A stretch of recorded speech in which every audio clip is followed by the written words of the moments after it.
జ్ఞాని అయిన సొలొమోను రచించిన ప్రసంగి గ్రంథము 1వ అధ్యాయము. దావీదు కుమారుడును యెరూషలేములో రాజునై ఉండిన ప్రసంగి పలికిన మాటలు. వ్యర్థము వ్యర్థమని ప్రసంగి చెప్పుచున్నాడు. వ్యర్థము వ్యర్థము సమస్తము వ్యర్థమే. సూర్యుని క్రింద నరులు పడుచుండు పాటు అంతటి వలన వారికి కలుగుచున్న లాభమేమి? తరము వెంబడి తరము గతించిపోవచున్నది. భూమి ఒకటియే ఎల్లప్పుడూ నిలుచున్నది. సూర్యుడు ఉదయించును, సూర్యుడు అస్తమించును. తాను ఉదయించు స్థలము మరలా చేరుటకు త్వరపడును. గాలి దక్షిణమునకు పోయి ఉత్తరమునకు తిరుగును. ఇట్లు మరలా మరలా తిరుగుచూ తన సంచార మార్గమున తిరిగి వచ్చును. నదులన్నీయు సముద్రములో పడును, అయితే సముద్రము నిండుట లేదు. నదులు ఎక్కడి నుండి పారి వచ్చునో అక్కడికే అవి ఎప్పుడునూ మరలిపోవును. ఎడతెరిపి లేకుండా సమస్తము జరుగుచున్నది. మనుషులు దాని వివరింపజాలరు. చూచుట చేత కన్ను తృప్తి పొందుకున్నది, వినుట చేత చెవికి తృప్తి కలుగుట లేదు. మునుపు ఉండినదే ఇక ఉండుబోవునది, మునుపు జరిగినదే ఇక జరగబోవునది. సూర్యుని క్రింద నూతనమైనది ఏదియూ లేదు. ఇది నూతనమైనదని ఒకదాని గూర్చి ఒకడు చెప్పును, అదియును మనకు ముందుండిన తరముల్లో ఉండినదే. పూర్వులు జ్ఞాపకమునకు రారు, పుట్టబోవు వారి జ్ఞాపకము ఆ తరువాత నుండబోవు వారికి కలుగదు. ప్రసంగినైన నేను యెరూషలేమునందు ఇశ్రాయేలీయుల మీద రాజునై ఉంటిని.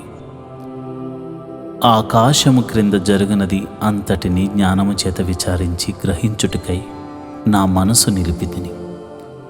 వారు దీని చేత అభ్యాసము నొందవలనని దేవుడు మానవులకు ఏర్పాటు చేసిన ప్రయాసము బహు కఠినమైనది. సూర్యుని క్రింద జరుగుచున్న క్రియలన్నిటినీ నేను చూచితిని. అవి అన్నీయు వ్యర్థములే. అవి ఒకడు గాలికై ప్రయాసపడినట్టు ఉన్నవి. వంకరగానున్న దానిని చక్కపరచ సఖ్యము కాదు. లోపము గలది లెక్కకు రాదు. యెరూషలేమునందు నాకు ముందున్న వారందరికంటేనూ నేను చాలా ఎక్కువగా జ్ఞానమును సంపాదించి తిని అనియు, జ్ఞానమును విద్యను నేను పూర్ణముగా అభ్యసించి తిని అనియు నా మనసులో నేను అనుకుంటుని. నా మనసు నిలిపి జ్ఞానాభ్యాసమును వెర్రితనమును మతిహీనతను తెలుసుకొనుటకు ప్రయత్నించి తిని. అయితే ఇదియు గాలికై ప్రయాసపడుటయే అని తెలుసుకుంటుని. విస్తారమైన జ్ఞానాభ్యాసము చేత విస్తారమైన దుఃఖము కలుగును. అధిక విద్య సంపాదించిన వానికి అధిక శోకము కలుగును. జ్ఞాని అయిన సొలొమోను రచించిన ప్రసంగి గ్రంథము 2వ అధ్యాయము. కానీ నిన్ను సంతోషము చేత శోధించి చూతును. నీవు మేలుననుభవించి చూడమని నేను నా హృదయముతో చెప్పుకుంటుని. అయితే అదియు వ్యర్థ ప్రయత్నమాయెను. నవ్వుతో నీవు వెర్రిదానివనియు, సంతోషముతో నీ చేత కలుగునది ఏమై అనియు నేనంటిని. నా మనసు ఇంకను జ్ఞానమును అనుసరించుచుండగా ఆకాశము క్రింద తాము బ్రతుకు కాలమంతయు మనుషులు ఏమి చేసి మేలు అనుభవింతురో చూడవలనని తలచి నా దేహమును ద్రాక్షారసము చేత సంతోషపరుచుకుందునని అనియు, మతిహీనత యొక్క సంగతి అంతయు గ్రహింతుననియు నా మనసులో నేను యోచన చేసుకుంటుని. నేను గొప్ప పనులు చేయబూనుకుంటుని. నా కొరకు ఇండ్లు కట్టించుకుంటుని, ద్రాక్ష తోటలు నాటించుకుంటుని. నా కొరకు తోటలను శృంగార వనములను వేయించుకుని వాటిలో సకల విధలమైన ఫలవృక్షములను నాటించి తిని. వృక్షముల నారుమళ్లకు నీరు పారుటికై నేను చెరువులు త్రవ్వించుకుంటుని. పనివారిని పనికత్తెలను సంపాదించుకుంటుని. నా ఇంట పుట్టిన దాసులు నాకుండిరి. యెరూషలేమునందు నాకు ముందుండిన వారందరికంటే ఎక్కువగా పశుల మందలను గొర్రెల మేకల మందలను బహు విస్తారంగా సంపాదించుకుంటుని. నా కొరకు నేను వెండి బంగారములను రాజులు సంపాదించు సంపదను, ఆయా దేశముల్లో దొరుకు సంపదను కూర్చుకుంటుని. నేను గాయకులను గాయకురాండ్రను మనుషులు ఇచ్చయందు సంపదలను సంపాదించుకుని బహుమంది ఉపపత్రులను ఉంచుకుంటుని. నాకు ముందు యెరూషలేముందున్న వారందరికంటేనూ నేను ఘనుడనై అభివృద్ధి నొంది తిని, నా జ్ఞానము నన్ను విడిచిపోలేదు. నా కన్నులు ఆశించిన వాటిలో దేనిని అవి చూడకుండా నేను అభ్యంతరము చేయలేదు. మరియు నా హృదయము నా పనులన్నిటిని బట్టి సంతోషింపగా, సంతోషకరమైనది ఏదియూ అనుభవించకుండా నేను నా హృదయమును నిర్బంధింపలేదు. ఇదే నా పనులన్నిటి వలన నాకు దొరికిన భాగ్యము. అప్పుడు నేను చేసిన పనులన్నీ, వాటి కొరకై నేను పడిన ప్రయాసమంతయు నేను నిదానించి వివేచింపగా అవన్నీ వ్యర్థమైనవిగాను, ఒకడు గాలికి ప్రయాసపడినట్టుగాను అగుపడెను. సూర్యుని క్రింద లాభకరమైనదేదియూ లేనట్టు నాకు కనబడెను. రాజు తరువాత రాబోవువాడు ఇదివరకు జరిగిన దాని విషయము సైతము ఏమి చేయునో అనుకుని నేను జ్ఞానమును, వెర్రితనమును, మతిహీనతను పరిశీలించుటకై పూనుకుంటుని. అంతటా చీకటి కంటే వెలుగు ఎంత ప్రయోజనకరమో, బుద్ధిహీనత కంటే జ్ఞానము అంత ప్రయోజనకరమని నేను తెలుసుకుంటుని. జ్ఞానికి కన్నులు తలలో ఉన్నవి, బుద్ధిహీనుడు చీకటి యందు నడుచుచున్నాడు. అయినను అందరికిని ఒక్కటే గతి సంభవించునని నేను గ్రహించి తిని. కావున బుద్ధిహీనునికి సంభవించినట్లే నాకును సంభవించును గనుక నేను అధిక జ్ఞానము ఎలా సంపాదించి తిని అని నా హృదయమందు అనుకుంటుని. ఇదియో వ్యర్థమే. బుద్ధిహీనులను గూర్చినట్లుగానే జ్ఞానులను గూర్చియో జ్ఞాపకము ఎన్నటికి ఉంచబడదు. రాబో దినముల్లో వారందరూ మరువబడిన వారై ఉందురు.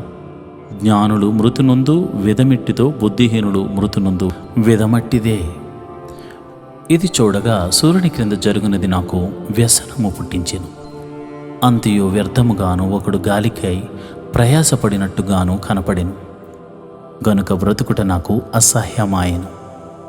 సూర్యుని క్రింద నేను ప్రయాసపడి చేసిన పనులన్నిటినీ నా తరువాత వచ్చేవానికి నేను విడిచిపెట్టవలనని తెలుసుకుని నేను వాటి యందు అసహ్యపడి తిని. వాడు జ్ఞానము గలవాడై ఉండునో, బుద్ధిహీనుడై ఉండునో అది ఎవనికి తెలియను. అయితే సూర్యుని కింద నేను ప్రయాసపడి జ్ఞానము చేత సంపాదించుకున్న నా కష్ట ఫలమంతటి మీదను వాడు అధికారి అయి ఉండును. ఇదియును వ్యర్థమే.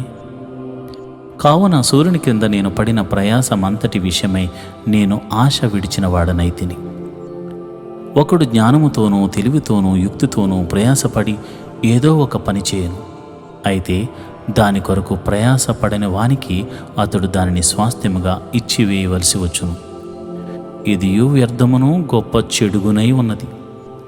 సూర్యుని క్రింద నరునికి తటస్థించు ప్రయాసమంతటి చేతను, వాడు తలపెట్టు కార్యములన్నిటి చేతను వానికేమి దొరుకుచున్నది? వాని దినములన్నయు శ్రమకరములు, వాని పాట్లు వ్యసనకరములు. రాత్రి అందైనను వాని మనసునకు నెమ్మది దొరకదు. ఇదియు వ్యర్థమే.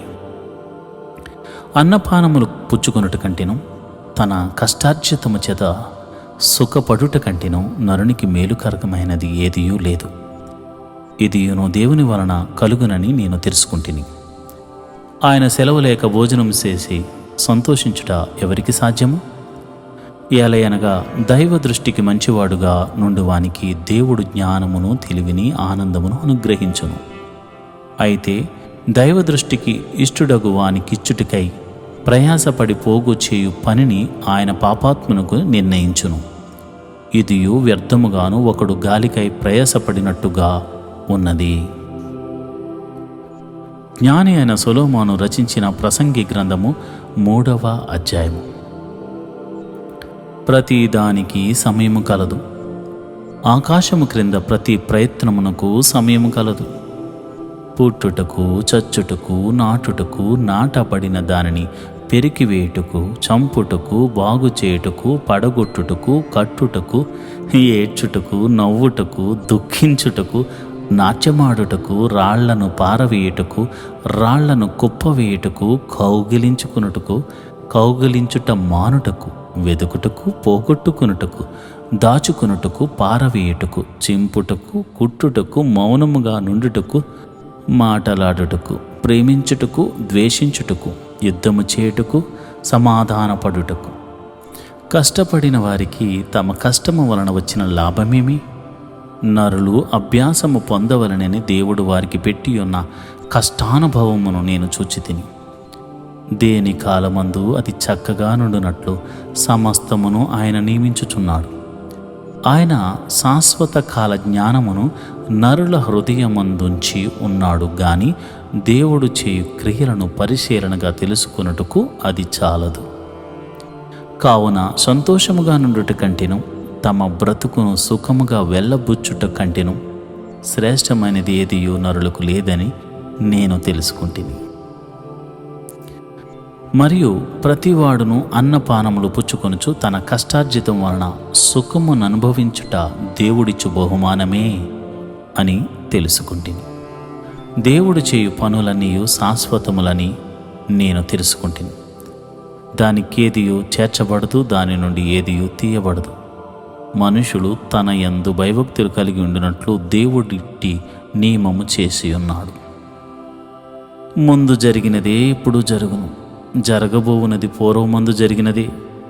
జరిగిపోయిన దాన్ని దేవుడు మనలా రప్పించును. మరియు లోకమునందు విమర్శ స్థానమున దుర్మార్గత జరుగుటయు, న్యాయం ఉండవలసిన స్థానమున దుర్మార్గత జరుగుటయు నాకు కనపడిను.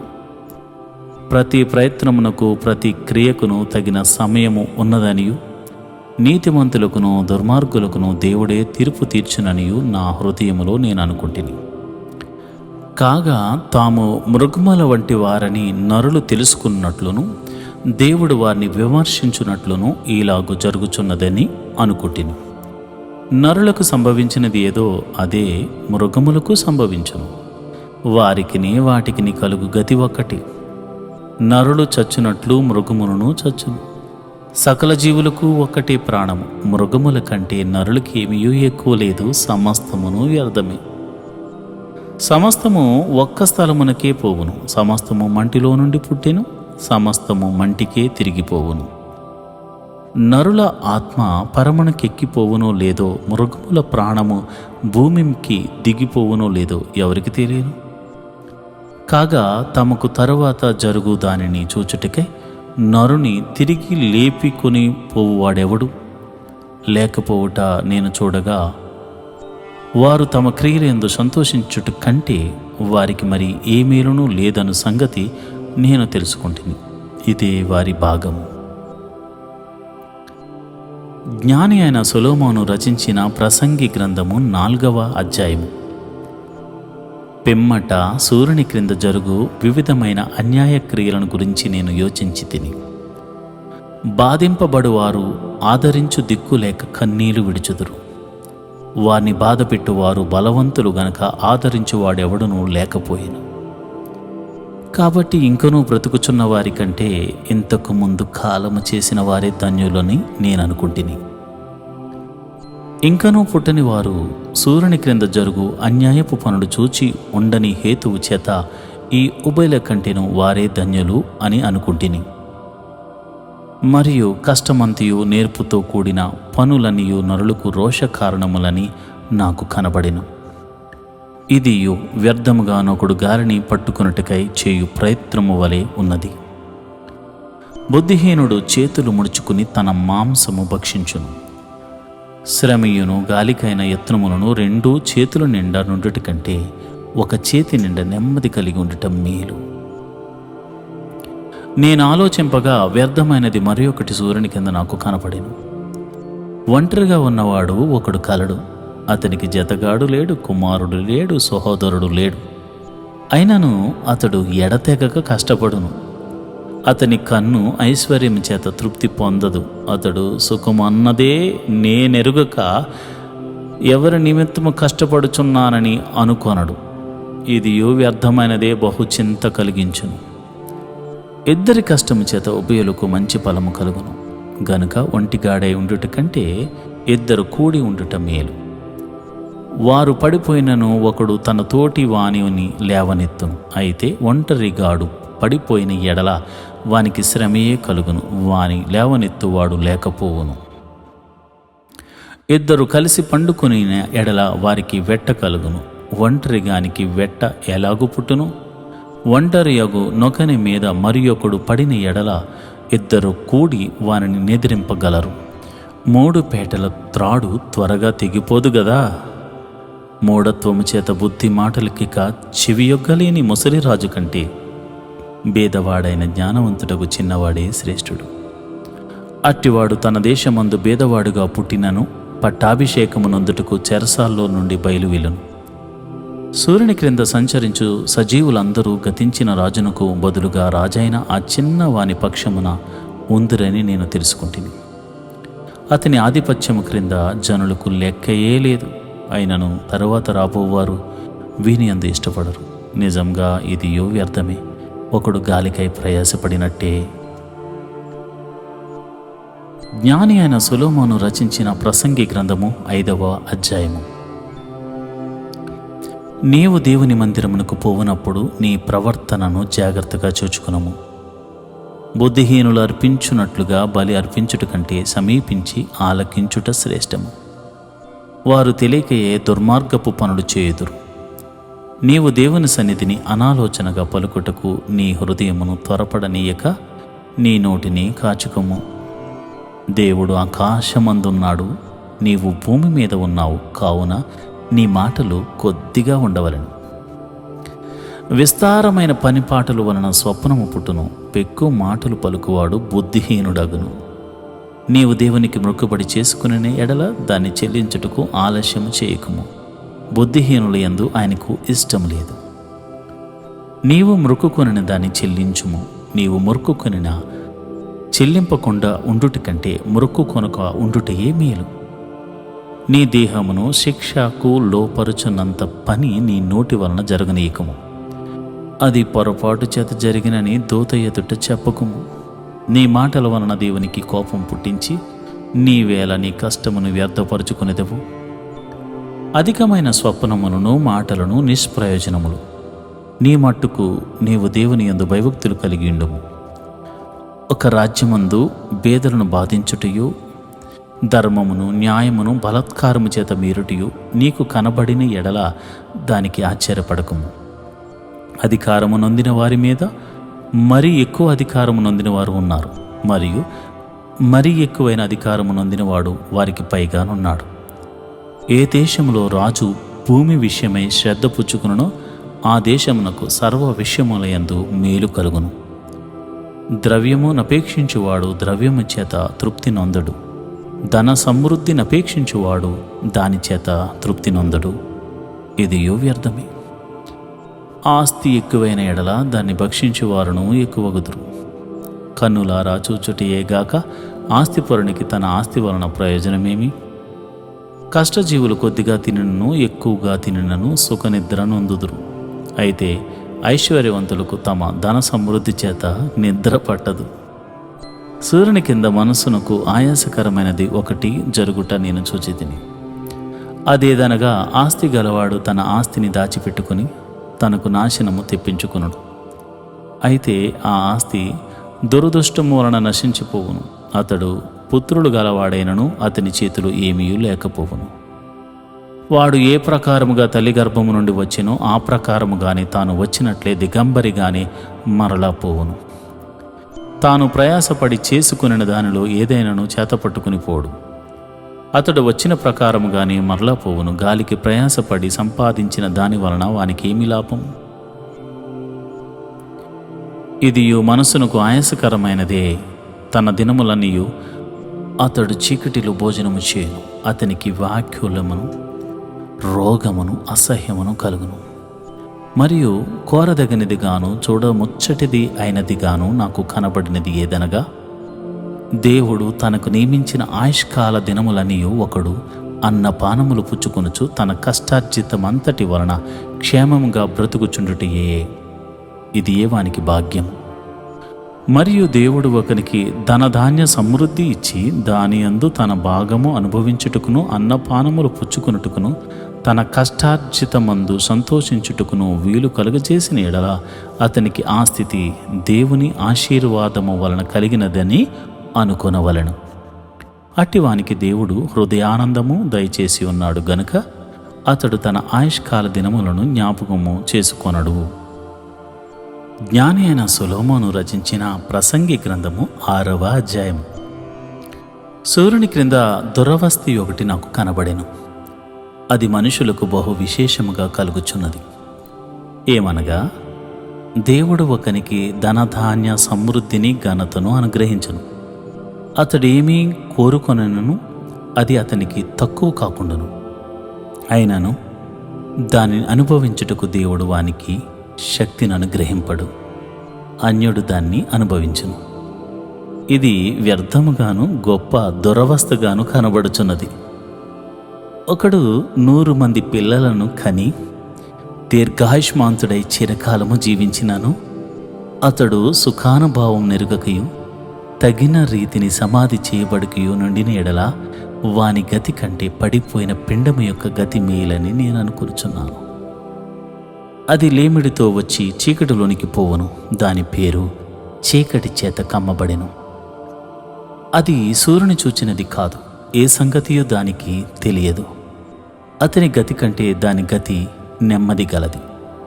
అట్టివాడు 2000 సంవత్సరములు బతికియు మేలు కానకయున్న ఎడల వాని గతి అంతే. అందరూ ఒక స్థలమునకే వెలుదురు గదా. మనుషుల ప్రయాసమంతయు వారి నోటికే గదా. అయినను వారి మనసు సంతృష్టి నొందదు. బుద్ధిహీనుల కంటే జ్ఞానుల విశేషమేమి? సజీవులు ఎదుట బ్రతుకు నేర్చిన భేదవారికి కలిగిన విశేషమేమి? మనసు అడి ఆశలు కలిగి తిరుగులాడుట కన్నా ఎదుట నున్న దానిని అనుభవించుట మేలు. ఇది వ్యర్థమే, గాలికి ప్రయాసపడినట్టే. ముందుండనది బహుకాలము క్రిందనే తెలియబడెను. ఆయా మనుషులు ఎట్టివారగుదురో అది నిర్ణయమాయను. తమ కంటే బలవంతుడైన వానితో వారు వాద్యమాడ జాలరు.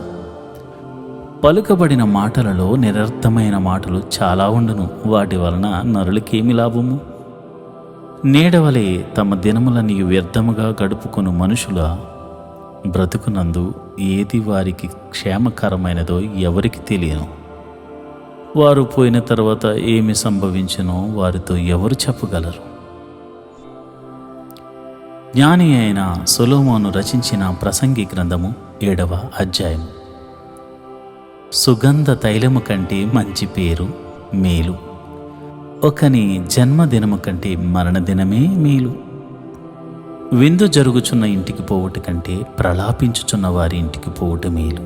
ఏలయనగా మరణము అందరికీ వచ్చును గనుక బ్రతుకువారు దానిని మనస్సున పెట్టుదురు. నవ్వుట కంటే దుఃఖపడుట మేలు. ఏలయనగా భిన్నమైన ముఖము హృదయమును గుణపరచును. జ్ఞానుల మనసు ప్రలాపించు వారి ఇంటి మీద నుండును. అయితే బుద్ధిహీనుల తలంపు సంతోషించు వారి మధ్యన ఉండును. బుద్ధిహీనుల పాటలు వినుట కంటే జ్ఞానుల గద్దింపు వినుట మేలు. ఏలయనగా బాణ క్రింద చిటపటయ్యను చితుకుల మంట ఎట్టిదో బుద్ధిహీనుల నవ్వు అట్టిదే. ఇది వ్యర్థము. అన్యాయము చేయుట వలన జ్ఞానులు తమ బుద్ధిని కోల్పోవుదురు. లంచము పుచ్చుకొనుట చేత మనసు చెడును. కార్యారంభము కంటే కార్యాంతము మేలు. అహంకారము గలవాని కంటే శాంతము గలవాడు శ్రేష్ఠుడు. ఆత్రపడి కోపపడవద్దు. బుద్ధిహీనుల అంతరింద్రియములయందు కోపము సుఖ నివాసము చేయును. ఈ దినముల కంటే మునుపటి దినములు ఎలా క్షేమకరములు అని అడగవద్దు. ఈ ప్రశ్న వేయట జ్ఞానయుక్తము కాదు. జ్ఞానము స్వాస్థ్యమంతా ఉపయోగము. సూర్యుని క్రింద బ్రతుకు వారికి అది లాభకరము. జ్ఞానము ఆశ్రయాస్పదము, ద్రవ్యము ఆశ్రయాస్పదము. అయితే జ్ఞానము దాని పొందిన వారి ప్రాణమును రక్షించును. ఇదే జ్ఞానము వలన కలుగు లాభము. దేవుని క్రియలను ధ్యానించము. ఆయన వంకరగా చేసిన దానిని ఎవడు చక్కపరచును? సుఖదినమునందు సుఖముగా ఉండుము, ఆపద్దినమునందు యోచించుము. తాము చనిపోయిన తర్వాత జరుగున దానిని నరులు తెలుసుకొనకుండునట్లు దేవుడు సుఖ దుఃఖములను జతపరిచి ఉన్నాడు. నా వ్యర్థ సంచారముల కాలముల్లో నేను వీటన్నిటినీ చూచితిని. నీతిని అనుసరించి నశించిన నీతిమంతులు కలరు. దుర్మార్గులై ఉండి చిరాయువు వలన దుష్టులను కలరు. అధికముగా నీతిమంతుడై ఉండకము, అధికముగా జ్ఞానివి కాకము. నిన్ను నీవేలా నాశనం చేసుకుందువు? అధికముగా దుర్మార్గపు పనులు చేయకుము, బుద్ధిహీనముగా తిరగవద్దు. నీ కాలమునకు ముందుగా నీవేళ చనిపోవదువు. నీవు దీన్ని పట్టుకుని ఉండుటయు దాని చేయి విడువక ఉండుటయు మేలు. దేవుని యందు భయభక్తులు గలవాడు వాటన్నిటినీ కొనసాగించును. పట్టణమందండు 10 మంది అధికారుల కంటే జ్ఞానము గలవానికి జ్ఞానమే ఎక్కువైన ఆధారము. పాపము చేయక మేలు చేయుచుండు నీతిమంతుడు భూమి మీద ఒకడైనను లేడు. నీ పనివాడు నిన్ను శపించుట నీకు వినబడకుండునట్లు చెప్పుడు మాటలు లక్ష్య పెట్టకుము. నీవును అనేక మారులు ఇతరులను శపించితివని నీకు తెలిసే ఉన్నది గదా. ఇది అంతయు జ్ఞానము చేత నేను శోధించి చూచితిని. జ్ఞానాభ్యాసము చేసుకుందునని నేను అనుకుంటుని గాని అది నాకు దూరమాయెను. సత్యమైనది దూరముగాను బహులోతుగాను ఉన్నది. దాని పరిశీలన చేయగలవాడు ఎవడు? వివేచించుటకును పరిశోధించుటకును జ్ఞానాభ్యాసము చేయుటకై సంగతుల యొక్క హేతువులను తెలుసుకున్నట్టుకును భక్తిహీనత బుద్ధిహీనత అనియు బుద్ధిహీనత వెర్రితనమనియు గ్రహించుటకును రూఢి చేసుకుని నా మనసును నిలిపితిని. మరణము కంటే ఎక్కువగా దుఃఖము కలిగించినది నాకు ఒకటి కనపడెను. అది వలల వంటిదై ఉరుల వంటి మనసును బంధకముల వంటి చేతులను కలిగిన స్త్రీ. దేవుని దృష్టికి మంచివారైన వారు దానిని తప్పించుకుందురు గాని పాపాత్ములు దాని వలన పట్టబడుదురు. సంగతులు హేతువు ఏమైనది అని కనుగొనటకై నేను ఆయా కార్యములను తరచి చూడగా ఇది నాకు కనబడినని ప్రసంగినైన నేను చెప్పుచున్నాను. అయితే నేను తరచి చూచినను నాకు కనబడనిది ఒకటి ఉన్నది. అదేదనగా 1000 మంది పురుషులలో నేనొకని చూచితిని గాని అంతమంది స్త్రీలలో ఒక్కతెను చూడలేదు. ఇది ఒకటి మాత్రము నేను కనుగొంటిని, ఏమనగా దేవుడు నరులను యథార్థవంతులను గాను పుట్టించెను గాని వారు వివిధమైన తంత్రములను కల్పించుకుని ఉన్నారు.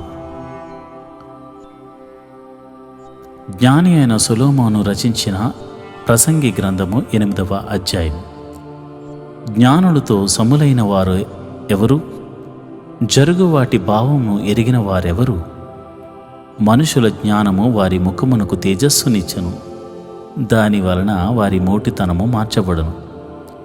నీవు దేవునికి ఒట్టు పెట్టుకుంటివని జ్ఞాపకము చేసుకుని రాజుల కట్టడకు లోబడమని నేను చెప్పుచున్నాను. రాజుల సముఖము నుండి అనాలోచనగా వెళ్ళకము. వారు తాము కోరినదెల్లా నెరవేర్చుదురు గనుక దుష్కార్యములో పాలు పుచ్చుకొనుకము. రాజుల ఆజ్ఞ అధికారము గలది. నీవు చేయు పని ఏమని రాజుతో చెప్పగలవాడెవడు? ధర్మమును ఆచరించు వారికి కీడేమీ సంభవింపదు.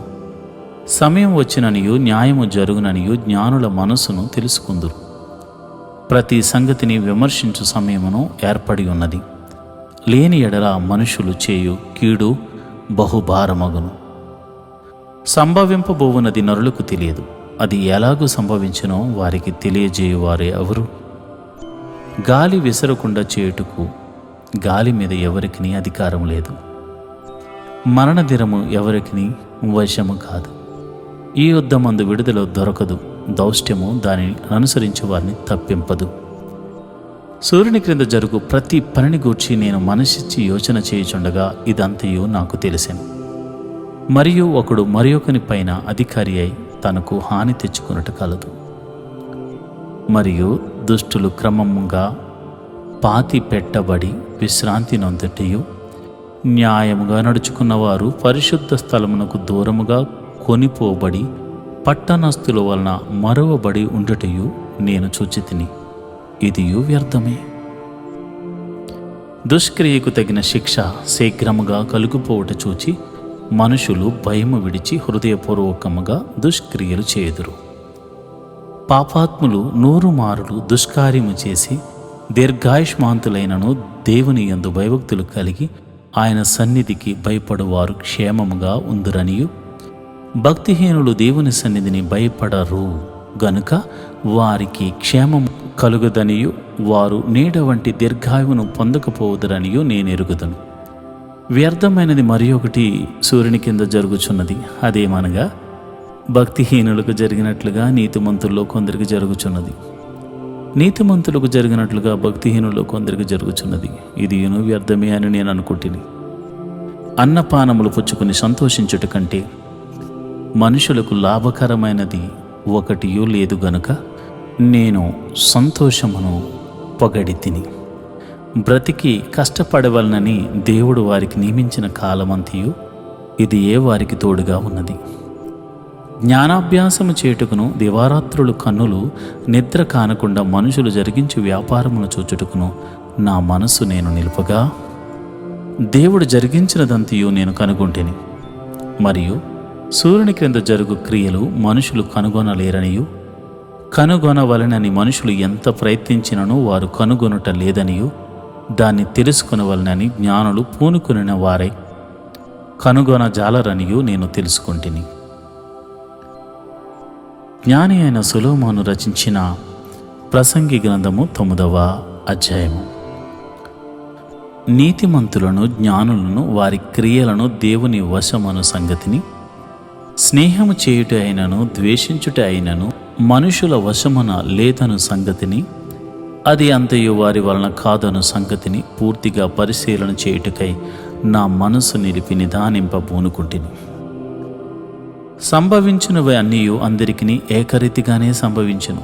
నీతిమంతులకును దుష్టులకును మంచివారికిని పవిత్రులకును అపవిత్రులకును బలుడు అర్పించు వారికిని బలుడు అర్పింపని వారికిని గతి ఒకటి.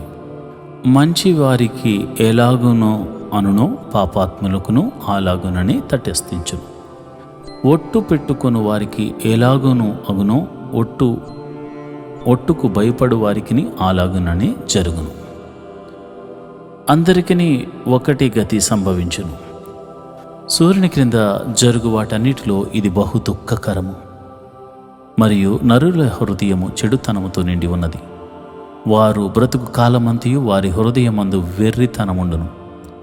తర్వాత వారు మృతుల యొద్దకు పోవుదురు. ఇదియును దుఃఖకరము. బ్రతికియుండు వారితో కలిసిమెలిసి ఉన్న వారికి ఆశ కలదు. చచ్చిన సింహము కంటే బ్రతికి ఉన్న కుక్క మేలు గదా. బ్రతికియుండు వారు తాము చత్తురని ఎరుగుదురు, అయితే చచ్చిన వారు ఏమియో ఎరుగురు. వారి పేరు మరువబడి ఉన్నది, వారికిక ఏ లాభమును కలుగదు. వారిక ప్రేమింపరు, పగ పెట్టుకొనరు, అసూయపడరు. సూర్యుని క్రింద జరుగు వాటిలో దేని అందును వారికిక నెప్పటికీ వంతు లేదు. నీవు పోయి సంతోషముగా నీ అన్నము తినము, ఉల్లాసపు మనస్సుతో నీ ద్రాక్షరసము త్రాగుము. ఇది వరకే దేవుడు నీ క్రియలను అంగీకరించెను. ఎల్లప్పుడూ తెల్లని వస్త్రములు ధరించుకొనుము, నీ తలకు నూనె తక్కువ చేయకుము. దేవుడు నీకు దయచేసిన వ్యర్థమైన నీ ఆయుష్కాలమంతయు నీవు ప్రేమించు నీ భార్యతోనూ సుఖించుము. నీ వ్యర్థమైన ఆయుష్కాలమంతయు సుఖించుము. ఈ బ్రతుకునందు నీవు కష్టపడి చేసుకునిన దాని అంతటికీ అదే నీకు కలుగు భాగము. చేయుటకు నీ చేతికి వచ్చిన ఏ పని అయినను నీ శక్తి లోపం లేకుండా చేయము. నీవు పోవు పాతాళమునందు పని అయినను ఉపాయమైనను తెలివైనను జ్ఞానమైనను లేదు. మరియు నేను ఆలోచింపగా సూర్యుని క్రింద జరుగుచున్నది నాకు తెలియబడెను. వడిగలవారు పరుగులో గెలవరు, బలము గలవారు యుద్ధమునందు విజయము పొందరు. జ్ఞానము గలవారికి అన్నము దొరకదు, బుద్ధిమంతులగుట వలన ఐశ్వర్యము కలుగదు. తెలివి గలవారికి అనుగ్రహము దొరకదు. ఇవన్నీ అదృష్టము చేతనే కాలవశము చేతనే అందరికీ కలుగుచున్నవి. తమ కాలము ఎప్పుడు వచ్చునో నరులు ఎరుగరు. చేపలు బాధాకరమైన వలయందు చిక్కబడినట్లు, పిట్టలు వలలో పట్టబడినట్లును అశుభకాలమును హఠాత్తుగా తమ చేటు కలుగునప్పుడు వారును చిక్కబడదురు. మరియు నేను జరుగు దీనిని చూచి ఇది జ్ఞానమని తలంచితిని. ఇది నా దృష్టికి గొప్పదిగా కనపడెను. ఏమనగా ఒక చిన్న పట్టణముండెను, దాని అందు కొద్ది మంది కాపురముండిరి. దాని మీదకి గొప్ప రాజు వచ్చి దాన్ని ముట్టడి వేసి దాని ఎదుట గొప్ప బురుజులు కట్టించెను. అయితే అందులో జ్ఞానము గల ఒక బీదవాడు ఉండి తన జ్ఞానము చేత ఆ పట్టణమును రక్షించెను. అయినను ఎవరునూ ఆ బీదవానిని జ్ఞాపకము ఉంచుకొనలేదు. కాగా నేను ఇట్లా అనుకుంటుని, బలము కంటే జ్ఞానము శ్రేష్టమే గాని బీదవారి జ్ఞానము తృణీకరింపబడును. వారి మాటలు ఎవ్వరునూ లక్ష్యము చేయరు. బుద్ధిహీనుల్లో ఏలువాని కేకల కంటే మెల్లగా వినబడిన జ్ఞానుల మాటలు శ్రేష్టములు. యుద్ధాయుధముల కంటే జ్ఞానము శ్రేష్టము. ఒక పాపాత్ముడు అనేకమైన మంచి పనులను చెరుపును. జ్ఞాని అయిన సొలొమోను రచించిన ప్రసంగి గ్రంథము 10వ అధ్యాయము. బొక్కావాని తైలములో చచ్చిన ఈగలు పడుట చేత అది చెడు వాసన కొట్టును. కొంచెము బుద్ధిహీనత త్రాసులో ఉంచిన ఎడల జ్ఞానమును ఘనతను తేలగొట్టును. జ్ఞాని యొక్క హృదయము అతని కుడి చేతిని ఆడించును, బుద్ధిహీనుని హృదయము అతని ఎడమ చేతిని ఆడించును. బుద్ధిహీనుడు తన ప్రవర్తనను గూర్చి అధైర్యపడి తాను బుద్ధిహీనుడని అందరికీ తెలియజేయను. ఏలువాడు నీ మీద కోపపడిన ఎడల నీ ఉద్యోగము నుండి నీవు తొలగిపోకము. ఓర్పు గొప్ప ద్రోహ కార్యములు జరగకుండా చేయను. పొరపాటున అధిపతి చేత జరుగు దుష్కార్యం ఒకటి నేను చూచితిని. ఏమనగా బుద్ధిహీనులు గొప్ప ఉద్యోగములో ఉండబడుటయు, గనులు క్రింద కూర్చుండుటయు, పనివారు గుర్రముల మీద కూర్చుండుటయు, అధిపతులు సేవకుల వలె నేలను నడుచుచుండుటయు నాకు అనబడెను. గ్రొయ్యి తవ్వువాడు దానిలో పడును, కంచె కొట్టు వానిని పాము కరుచును. రాళ్ళు దొర్లించువాడు వాటి చేత గాయమునందును, చెట్లు నరుకువాడు దాని వలన అపాయము తెచ్చుకును. ఇనుప ఆయుధము మొద్దుగా ఉన్నప్పుడు దానిని పదును చేయని ఎడల పనులు ఎక్కువ బలము వినియోగింపవలను. అయితే కార్యసిద్ధికి జ్ఞానమే ప్రధానము. మంత్రపు కట్టు లేక పాము కరిచిన ఎడల మంత్రగాని చేత ఏమీయూ కాదు. జ్ఞాని నోటి మాటలు ఇంపుగా ఉన్నవి, అయితే బుద్ధిహీనుని నోరు వానినే మింగివేయను. వాని నోటి మాటలు ప్రారంభము, బుద్ధిహీనత వాని పలుకుల ముగింపుకు వెర్రితనం. కలుగుబోవునది ఏదో మనుషులు ఎరుగక ఉండిన బుద్ధిహీనులు విస్తారముగా మాట్లాడుదురు. నరుడు చనిపోయిన తరువాత ఏమి జరుగునో ఎవరు తెలియజేతురు? ఊరికి పోవు త్రోవ ఎరిగిన వారై బుద్ధిహీనులు తమ ప్రయాసము చేత ఆయాసపడుదురు. దేశమా, దాసుడు నీకు రాజై ఉండుటయు, ఉదయముననే భోజనమునకు కూర్చుండువారు నీకు అధిపతులై ఉండుటయు నీకు అశుభము. దేశమా, నీ రాజు గొప్ప ఇంట వాడై ఉండుటయు, నీ అధిపతులు మత్తులగుటకు కాక బలమునందుటికి అనుకూల సమయమున భోజనమునకు కూర్చుండు వారై ఉండుటో నీకు శుభము. సోమరితనము చేత ఇంటి కప్పు దిగ పడిపోవును, చేతుల బద్ధకము చేత ఇల్లు కురియును. నవ్వులాటలు పుట్టించుటకై వారు విందు చేదురు. ద్రాక్షారస పానము వారి ప్రాణమునకు సంతోషకరము, ద్రవ్యము అన్నిటికీ అక్కరకు వచ్చును. నీ మనసందైనను రాజును శపించవద్దు, నీ పడక గదిలో అయినను ఐశ్వర్యవంతులను శపింపవద్దు. ఏలయనగా ఆకాశ పక్షులు సమాచారము కొనిపోవును, రెక్కలు గలది సంగతి తెలుపును. జ్ఞాని అయిన సొలొమోను రచించిన ప్రసంగి గ్రంథము 11వ అధ్యాయము. నీ ఆహారమును నీళ్ల మీదే వేయము, చాలా దినములైన తరువాత అది నీకు కనబడును. 7 8 భాగము పంచిపెట్టుము. భూమి మీద ఏమి కీడు జరుగునో నీవెరుగవు. మేఘముల వర్షముతో నిండి ఉండగా అవి భూమి మీద దానిపోయెను. మ్రాను దక్షిణముగా పడినను ఉత్తరముగా పడినను అది పడిన చోటనే ఉండును. గాలిని గుర్తుపట్టువాడు విత్తడు, మేఘములను కనిపెట్టువాడు కోయడు. చోలాలి గర్భమందు ఎముకలు ఏ రీతిగా ఎదుగునది నీకు తెలియదు. గాలి ఏ త్రోవను వచ్చునో నీవెరుగవు. అలాగునే సమస్తమును జరిగించు దేవుని క్రియలను నీవెరుగవు. ఉదయమందు విత్తనమును విత్తుము, అస్తమయమందు నీ చేయి వెనుక తీయక విత్తుము. అది ఫలించునో ఇది ఫలించునో, లేక రెండునూ సరిసమానముగా ఎదుగునో నీవెరుగవు. వెలుగు మనోహరమైనది, సూర్యుని చూచుట కన్నులు కింపుగా ఉన్నది. ఒకడు చాలా సంవత్సరములు బ్రతికిన ఎడల చీకటి గల దినములు అనేకములు వచ్చునని ఎరిగి ఉండి తాను బ్రతికున్న దినములన్నీయు సంతోషముగా ఉండవలను. రాబోవునదంతయు వ్యర్థము. యవ్వనుడా, నీ యవ్వనమందు సంతోషపడము. నీ యవ్వన కాలమందు నీ హృదయము సంతుష్టిగా ఉండనిమ్ము. నీ కోరిక చొప్పునను నీ దృష్టి యొక్క ఇష్టము చొప్పునను ప్రవర్తింపుము. అయితే వీటన్నిటిని బట్టి దేవుడు నిన్ను తీర్పులోనికి తెచ్చినని జ్ఞాపకము ఉంచుకొనుము. లేత వయసును నడిప్రయామును గతించిపోవునవి గనుక నీ హృదయములో నుండి వ్యాకులమును తొలగించుకొనుము. నీ దేహమును చెరుపు దానిని తొలగించుకొనుము. ప్రసంగి గ్రంథము 12వ అధ్యాయము. దుర్దినములు రాకముందే, ఇప్పుడు వీటి యందు నాకు సంతోషము లేదని నీవు చెప్పు సంవత్సరములు రాకముందే, తేజస్సునకును సూర్యచంద్ర నక్షత్రములకును చీకటి కమ్మకముందే, వాన వెలిసిన తర్వాత మేఘములు మరలా రాకముందే, నీ బాల్య దినములందే నీ సృష్టికర్తను స్మరణకు తెచ్చుకొనుము. ఆ దినమున ఇంటి కావలి వారు వణుకుదురు, బలిష్ఠులు వంగుదురు, విసురువారు కొద్దిమంది ఒకటి చేత పని చాలించుకుందురు. కిటికీలలో గుండా చూచువారు కానలేకయుందురు. తిరగటి రాళ్ల ధ్వని తగ్గిపోవును, వీధి తలుపులు మూయబడును. పిట్ట యొక్క కోతకు ఒకడు లేచును. సంగీతమును చేయు స్త్రీలు, నాదము చేయువారందరూ నిశ్శబ్దముగా ఉంచబడుదురు. ఎత్తుచోటులకు భయపడుదురు. మార్గములు యందు భయంకరమైనవి కనబడును. బాదము వృక్షము పువ్వులు పూయును, మిడత బరువుగా ఉండును, బుడ్డ బుడుసర కాయ పగులును. ఏలయనగా ఒకడు తన నిత్యమైన ఉనికి పట్టునకు పోవుచున్నాడు. వాని నిమిత్తము ప్రలాపించేవారు వీధులలో తిరుగుదురు. వెండి త్రాడు విడిపోవును, బంగారు గిన్నె పగిలిపోవును, దారి యొద్ద కొండ పగిలిపోవును, బావి యొద్ద చక్రము పడిపోవును.